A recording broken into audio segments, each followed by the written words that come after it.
بیا درېمه مسله به کې دا بیانو چې تیمم کله دوه حالات دي. یو چې کله وب پیدا نه کې په دې وخت کې تیمم دی، او بل وب پیدا کیږي خو ته وب باندې قدرت نه لري دا وب استعمال کې. په دې دوه حالاتو کې تیمم بشرت کې مشروع دی. وب نشته ده دا قران کې راغلی فإن لم تجدوا ماء جوب پیدا نشو تیمم بکې. دویم وب ملاویږي خو سړی په وب باندې قدرت نه لري. درې امثله علماء د څه بیان کړی دي. وب ته ملاویږي خو وب دومره لري دي کته وب په سفر کې انسان اساس ورلیزي یا د ملګری د نزي یا دا غاړه ته ودرېږي نه چې هغه وب سره را استعمال کی. یا وب په دې ځای کې دي چې جوور ځای کې دي ته د وب راغستل ګران دي نه راغستل کیږي. یا وب په دې ځای کې دي چې خلک په پیسو باندې خرڅي او تاسو له پیسې او دغه وسط شته. دا ټول په دې خبره باندې محمول دي دا سره وب نه پیدا کوي. یا وب دې سدي چې دومره کمی وب دي کته دي او داس د پاره استعمالانو سکلو د پاره نه کیږي، او که د سکلو د پاره استعمالانو او داس د پاره نه کیږي. یا د څه وبد شي واندام نیم بنځل کېږي نور ټول بدن په نینځل کېږي پورا او داس یا غسل په نه کېږي. دا ټول صورتونه علماء بیان کړی دي. په دې وخت کې تعادم الماء وبنشتره او نور صورتونه علماء بیان کړی دي. امام احمد نه دا صورت هم نقل له چې وب په دې ځای کې دي چې تیر شاپیر د کفارو علاقه تعالی وبنه ور کوي، یا د فساق او فجار علاقه د بوبوي پابندي لګول د جوبن نږدې دي خو بوبو پابندي ده چې دا زمونږ وب نه استعمالوي او استاد ضرورت راغی او دستا نو بیا په دې وخت کې سره تیمم وهلش. یا د طب په اصطلاح کې دي سدا چې وب سره استعمالول چې خو ډاکټر وایي چې دا وب د استعمال کړي دا بیماری دي زیاتیږي او دا صورت هم پکې ده چې بیماری دي زیاتیږي نه خو صحت به نظر نه خکېږي. وب استعماله غسل کې او دس کې او دا صحت به یو کال نه مخلي بیا به دا چمړه د زر نه خکېږي او کو بونه د ځان وساتو نو دا صحت د زر خکېږي. بیا نو تاخر په علاج کې راتو نو بیا هم سره تیمم کولای شي، او که شرط د وبو د وجنه بیماری زیاتېدل نو بیا هم سره تیمم کولای شي. که بیماری کې علاج معالجه شروع او وب استعماله د سره د علاج د بربادي کې ډاکټر ته ته وب بنه استعماله دي چمړې له وب نه ورکه بس وب ما استعماله او تیمم کو دا بشرت کی ته اجازه ده. او یا د وبو د استعمال سره ستا بیماری خکېږي خورسته کېږي د صحت بده نه وخت خکېږي نو بیا مشرت کی تعالی اجازه دي سره تیمم وکي. په دې ټولو اوقاتو کې تیمم کولای شو. د دې ټول د لپاره دلایل کتاب او سنت کې شته لیکن هغه ټول دلایل په یو وخت کې نه ویل کېږي. صحیح حدیث کې دا راغلی چې وب دومره یخي وي چې داغي استعمال تعالی تکلیف ورکو او ساده مړ کېدو خطر او نو بیا سره تیمم کول شي. مشهور حدیث ده غزوه السلاسل کې د نبی سم صحابه ولګل عمرو بن ابي وقاص رضی الله عنه چې دا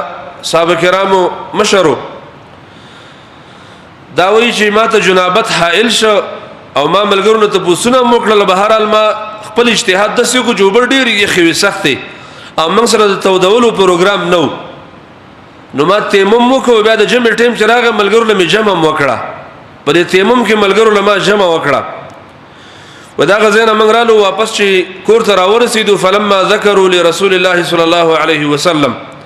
صحابه قصه وکړه نبی علیہ السلام ته زمنګ د امیر سے په جنابت کې او ډېری سختي یخي وي د تودولو پروګرام نه او د تیمم وکړه او بیا موږ له جمع راکړه. ونبي عليه السلام ما ته يا عمر صليت باصحابك وانت جنوب تا ملګرو له جمع وکړو په حالات د جنابت کې جمع وکړه. فقلت ما يا رسول الله ما په حالات د جنابت کې جمع وکړه خو ډېر یخي وي او الله قران کې ویلي ولا تقتلوا انفسكم ان الله كان بكم رحيما. ځان منوجنه الله رب العالمین په تاسو رحم کوي. نو هغه وبد سوي کما استعمال کړي نو شاید جزا مړوي. نو فتيممت ثم صليت ما تیمم کو بیا ملګرو ته جمع کړه دا. فضحك رسول الله صلى الله عليه وسلم ولم يقل شيئا. والنبي صلى الله عليه وسلم وخندل وما تاسم ونويل دار رواه ابو داود مسند احمد ابن حبان او امام ابن حجر واسناده قوي دي سند قوي دي صحیح سند دي. نو دې روایت نه دا معلومه شورونو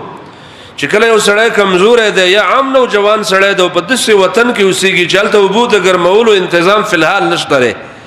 او بس سخت یخي دي ساده مر خطر ده یا د فالج خطر ده یا د ضعیف العمر خلک چې دیو ته د فالج خطرای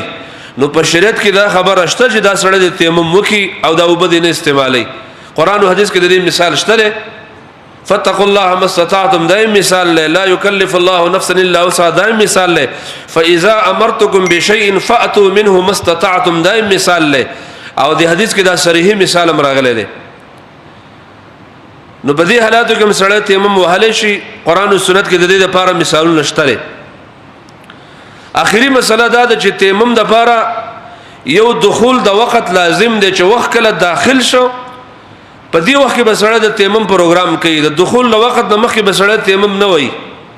چې کله ټیم داخل شي اوس مسبقین داخليږي سره پاسه 12 بجې بیا به تیمم او په دغه ټیم کې بخپل منځ وکي مازیګر چې کله داخل شو سره پاسه 4 بجې مازیګر داخلي کله یو منټ کم یو منټ د پاسه 4 بجې نن سبا مازیګر داخليږي نو په دې وخت د دخول په وخت کې بسړه تیمم وای دغه مخکې حدیث معلومیږي د شان نزول لا او مخکې تیمم والدا لازمي نه دی پتا باندې او ډیر جستجو کول او ډیر جدوجہد کولم پتا باندې لازم نه دی هم طلب علماء باندې لازم دی چې سړی د وبو تکل مخکې نه وکي چې لکه دی علاقه کې موږ ته وب کم احکار کیږي ملګری لګ لګورځي وب پیدا کې سفر دی نو طلب علماء مخکې کول پکار دی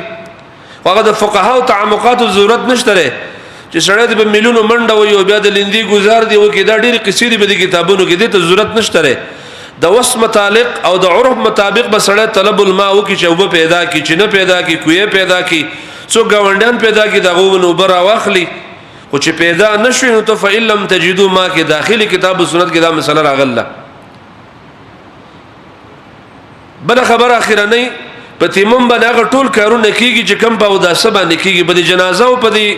اختر کې د علماو اختلاف شته احناف علماوی جنازې د پرم سره تیمم وهله شي او د اختر منځ د پرم تیمم واله شي د جمهور دا نه مني او ډیرو اهل علم شیخ الاسلام تیمه د احناف مذهب مراجع کړی دی چې نه کله چې وس د اختر منځ ودرېږي منځ ودرېده او تا نه او د سیر شوی دی یا د او د نشته او تو چې چینه ته منډه وی ولته او دس کې د اختر په منځ باندې له 7 منټه لګي ستمن بدن تللی پکار خدای چې د اختر خو کال کې یو ځل روان دی پکار سړی ول او دس وکي اوس عین منځ ودرېږي او تا ته او دس فکر راغی شیخ الاسلام ابن تیمیه وی فتقوا الله ما استطعتم دا سړی ول تیمم واله شي دا دغه فتوا د جمهور خلاف ده احناف علماء دا وی چې سړی تیمم واله شي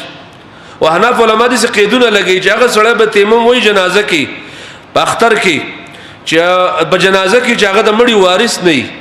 او وارث به تیمم نه وای ځکه وارث د پاړه جنازه سارول په کار دغه بلړ شو داس بکی دي فرقون د دومره اعتبار نشته او شیخ الاسلام ابن تیمیه دا فتوا ورکړ د جنازې لپاره مسړه تیمم وهاله شي دا راځي زمنګ مخکې نه وځه منګه د جمهور دا مسلک غورخ کار کوي ځکه جنازه 2-3 غنټې مخکې دغه لپاره اطلاع شوی سړی وب پیدا کول شي وب پیدا کیږم خو چرته د سین نادر صورت راغی جنازه ودرېدله او په دې وخت کې ستا ودس نه او ته ولې ته منډې وې چې نو ته منډې وې چې تا ودس کې جنازه به یو 2-3 منټه کې کیږي نو ان شاء الله تعالی د عمومي دلایل نو د معلومی دي سړی تیمم کول شي دام د حرج مسله زګه دا مسله سانه پوت کیږي بیا جنازه بیا پوت کیږي سانه تیمم سړی کول شي والله اعلم دا مسله به نورم ګورو او ما سهار نه د پر وخت له دې زدر سیدلم د ابن تیمیه او د بعض علماء فتوی به پیدا کړي شاغو د جنازې لپاره تیمم ول جایز دي او د عمومي ادله نه د عدم المانع د دې عبادت د فوت کېدون هغه استدلال کړي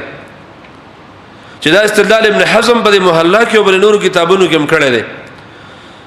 دا سره په دې صورتونو کې تیمم والے شي ان شاء الله تعالی باقی د تیمم کیفیت سره را روانه جمعه کې ان شاء الله دغه کیفیت بیانو حدیث په ډیر ګڼ دي او ټیم کم ما ټول ونه لیکل ان شاء الله اند جمعه کې غټول حدیثونه جمع کوو د تیمم سنت طریقه چې تیمم طریقه سره او نواقض التیمم تیمم په څه شي باندې ماتيږي دا دوه مسلې د تیمم په سنت کې صحیح طریقه او تیمم په کوم خبرو باندې ماتيږي دغه وضاحت دا ان شاء الله اند جمعه کې بیانو